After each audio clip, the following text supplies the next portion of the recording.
नाज़रीन इकराम, अस्सलाम वालेकुम।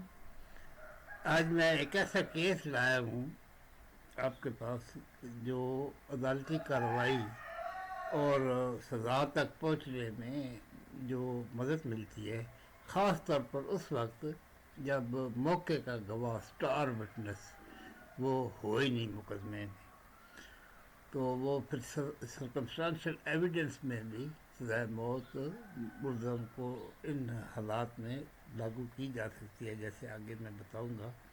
ये अभी सितंबर में ऑनरेबल लाहौर हाई कोर्ट ने मर्डर रेफरेंस नंबर 104 ऑफ 2022 और criminal appeal jail appeal number 32449 J of 2022 का फैसला किया, जिसमें 2018 में एक 6-7 साल बच्ची जो प्लास वापस करने अपने हमसायों के घर गई, तो उस वक्त घर में एक ही मौजूद था मुल्ज़म। उसने उसे ना सिर्फ उससे ज़्यादती का निशाना बनाया बल्कि कत्ल करके एक बक्से में दबा दिया। ये आगे ये सुन लीजिए, ये नई चीज़ें तो आपको इसका पता चलेगा।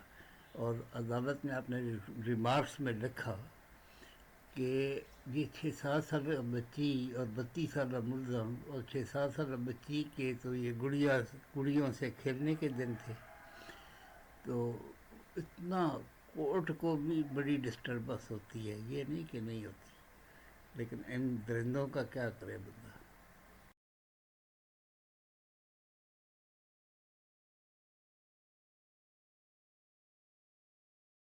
I'm Karamat, and I've spent decades collecting knowledge that I'm finally ready to share with you. From these bookshelves behind me to the experiences I've gathered over the years, I'm here to break down complex topics into digestible insights. Whether it's history, science, or life lessons, we'll explore it together. So subscribe and join me on this journey of discovery. Let's learn something new today.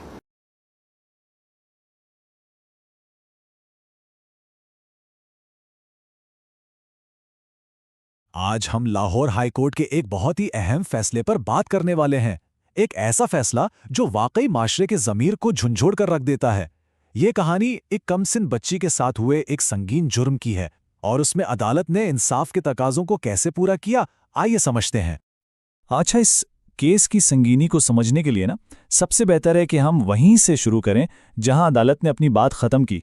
एक बहुत ही ताकतवर जुमला, क्योंकि बेरहम के लिए कोई रहम नहीं। सच पूछें तो ये चंद अल्फाज ही इस पूरे मुकदमे का खुलासा है। तो नतीजा तो बिल्कुल साफ है, सजाए मौत। लेकिन यहाँ सबसे बड़ा सवाल ये उठता है कि आखिर अदालत इस इंतहाई सख्त फैसले तक पहुंची कैसे? वो कौन से सबूत थे, कौन सी दलीलें थीं जिन्होंने एक इंसान की जिंदगी और मौत का फैसला कर दिया? चलें इस पूरे मामले को शुरू से देखते हैं। तो जैसा कि हमने बात की, फैसला था सजाए मौत का। आइए अब इस फैसले की तफसीलात में चलते हैं और देखते हैं कि अदालत ने सजाए मौत को बरकरार क्यों रखा। तो ये है केस की बुनियादी तफसील। मर्डर रेफरेंस नंबर 104 साल 2022 का। अपील करने वाले का नाम कैसर और अदालत थी लाहौर हाई कोर्ट। 24 सितंबर 2025 को फैसला आया और वो ये था कि अपील मुस्तरद कर दी गई और सजाए मौत को बरकरार रखा गया। लेकिन ये कहानी यहां तक पहुंची कैसे? हर अदालती फैसले के पीछे एक पूरी इंसानी कहानी छुपी होती है। तो चलें वक्त में थोड़ा पीछे चलते हैं और इन वाकयात को देखते हैं जहां से सारा अलमनाक सिलसिला शुरू हुआ। इस्तिगासा की कहानी के मुताबिक सब कुछ शुरू हुआ 11 मार्च 2018 को शाम के 5 बजे। एक 7 साला बच्ची ज़ैनब कायसर के घर एक औजार वापस करने गई, लेकिन वो वापस नहीं आई। उसके वालिद ने परेशान होकर पूरी शाम उसे ढूंढा। फिर अगली सुबह 6 बजे जब तलाश करने वाली पार्टी कायसर के घर में दाखिल हुई, तो कहानी ने एक इंतहाई खौफनाक मोड़ लिया। और फिर वो हुआ जिसका किसी को वहमो गुमान भी नहीं था। ज़ैनब की लाश मिली अपील कुनिंदा के घर के अंदर ही, एक लोहे के संदूक में, कपड़ों के नीचे छुपाई हुई। बस यही वो लम्हा था जिसे एफआईआर में दर्ज किया गया और यहां से बाकायदा तफ्तीश का आगाज हुआ। तो जब तफ्तीश मुकम्मल हुई तो केस पहुंचा ट्रायल कोर्ट। अब यहाँ ये देखना अहम है कि इस्तगासा ने कैसर के खिलाफ अपना केस कैसे बनाया, वो कौन सी बुनियादें थीं जिन पर उसे इतनी सख्त सज़ा सुनाई गई। तो ट्रायल कोर्ट ने कैसर को पाकिस्तान पीनल कोड यानी पीपीसी की एक नहीं दो नहीं बल्कि 4 मुख्तलिफ दफात के तहत मुजरिम करार दिया। इनमें सबूत छुपाने और बेईमानी से गबन जैसे जराइम भी थे, और फिर ज्यादती और कत्ल जैसे संगीन तरीन जराइम भी। और इन 2 बड़े जराइम में उसे सीधी सजाएं मौत सुनाई गई। और ये फैसला सिर्फ अंदाजों पर नहीं था। इस्तिगासा ने 17 गवाह पेश किए। 17। तो ये बज़ाहिर एक बहुत मजबूत केस लग रहा था। लेकिन ज़ाहिर है कहानी यहाँ ख़त्म नहीं हुई। अब मामला अपील में गया, जहाँ इस पूरे फैसले को चैलेंज किया गया। अच्छा, तो ये तो था इस्तिगासा का केस। अब देखते हैं कि मुल्जिम ने अपने दिफा में क्या कहा। आखिर कैसर ने अपनी अपील में इस्तिगासा के इन तमाम इल्ज़ामात को कैसे चैलेंज किया। कैसर का मौक़िफ़ बिल्कुल साफ और सीधा था। उसने कहा, मैं बिल्कुल बेगुनाह हूं, मेरा इस जुर्म से कोई ताल्लुक नहीं है, मुझे इस केस में झूठा फंसाया गया है। यानी ये सिर्फ एक इनकार नहीं था, बल्कि ये उसके पूरे दिफा की बुनियाद थी कि ये एक साजिश है। और यहीं पर आकर कहानी 2 बिल्कुल मुख्तलिफ हिस्सों में बट जाती है। इस्तगासा का दावा है कि लाश मुल्जिम के घर के अंदर से एक संदूक से मिली, जबकि दिफा का कहना है कि नहीं, लाश तो एक वीरान जगह से मिली थी और ये सब उसे झूठा फंसाने की साजिश है। जाहिर है इन दोनों में से सिर्फ एक ही बात सच हो सकती है। तो दिफा ने सिर्फ इनकार नहीं किया, बल्कि एक पूरी, आप कह लें कि साजिशी थियरी पेश की। उनके मुताबिक मुद्दई पार्टी का असल मकसद उनके खानदान का घर हथियाना था, और इसीलिए तफ्तीश में जाली सबूत डाले गए। डीएनए माहिरीन के आने से पहले ही इसे गिरफ्तार कर लिया गया, और यहां तक कि डीएनए प्रोफाइल में भी मकामी पुलिस ने हेरफेर की। अब ये बहुत ही संगीन इल्जामात थे जो दिफा की तरफ से लगाए गए।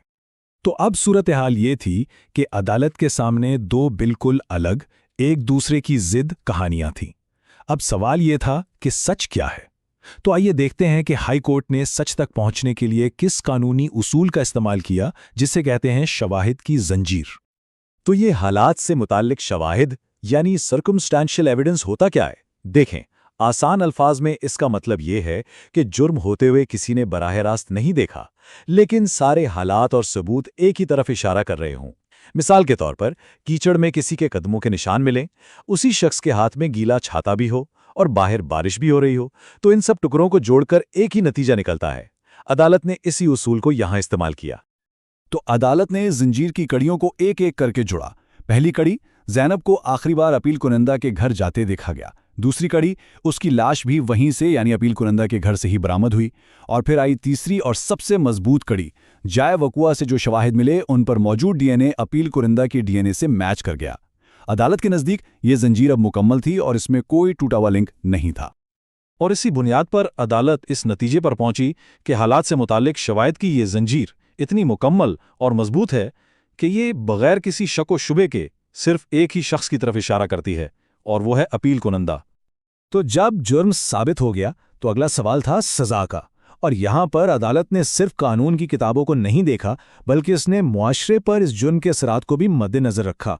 चलें देखते हैं कि अदालत ने सजाए मौत को बरकरार रखने की क्या वजूहात बयान की। अदालत के अपने अल्फाज में ये जुर्म इतनी बेदर्दी से किया गया है कि ये न सिर्फ अदालती ज़मीर को बल्कि मुआशरे के ज़मीर को भी झंझोड़ देता है। यानी अदालत ये कह रही थी कि ये जुर्म सिर्फ एक फ़र्द के खिलाफ नहीं है, ये पूरे समाज के खिलाफ एक हमला है। और अदालत ने अपने इस मौक़िफ़ की बुनियाद चंद बहुत ठोस वजूहात पर रखी। पहली वजह, मक़तूला की उम्र सिर्फ 6 या 7 साल। दूसरी, अपील कुनिंदा की उम्र 32 साल थी, यानी वो एक बालग शख्स था जो अपने किए के नताइज को अच्छी तरह समझता था। तीसरी वजह, ऐसे जुर्म से अवाम में जो खौफ और दहशत फैलती है, इन सब को देखते हुए अदालत का मानना था कि हम ख्याल मुजरिमों को रोकने के लिए एक बहुत सख्त पैगाम देना बेहद ज़रूरी है। और यूं इन तमाम दलाइल के बाद लाहौर हाई कोर्ट ने अपना हतमी फैसला सुनाया, बिल्कुल वाज़े अल्फाज में। फौजदारी अपील नंबर 32,449 जे साल 2022 मुस्तरद की जाती है। अपील कुनिंदा को दी गई सजाए मौत की तौसीक की जाती है, और इस तरह ये कानूनी कार्रवाई अपने अंजाम को पहुंची। और आखिर में अदालत ने अपनी बात उन्हीं अल्फाज पर ख़त्म की जहां से हमने ये सारी गुफ्तगू शुरू की थी। इस फैसले की इखलाकी बुनियाद को वाज़े करते हुए कहा, ऐसे मामलात में अदालतें सिर्फ सजाए मौत ही देंगी, کیونکہ بے رحم کے لیے کوئی رحم نہیں۔ تو عدالت کا مقصد تو بالکل واضح تھا، معاشرے کو ایک سخت پیغام دینا، لیکن یہ فیصلہ ہمیں ایک بڑے سوال کے سامنے لا کھڑا کرتا ہے۔ کیا سزائے موت واقعی معاشرے میں جرائم کو روکنے میں مددگار ثابت ہوتی ہے؟ اور انصاف کا اصل مقصد کیا ہونا چاہیے؟ بدلہ لینا، عبرت قائم کرنا یا پھر اصلاح؟ یہ وہ سوالات ہیں جن پر غور کرنا بہت ضروری ہے۔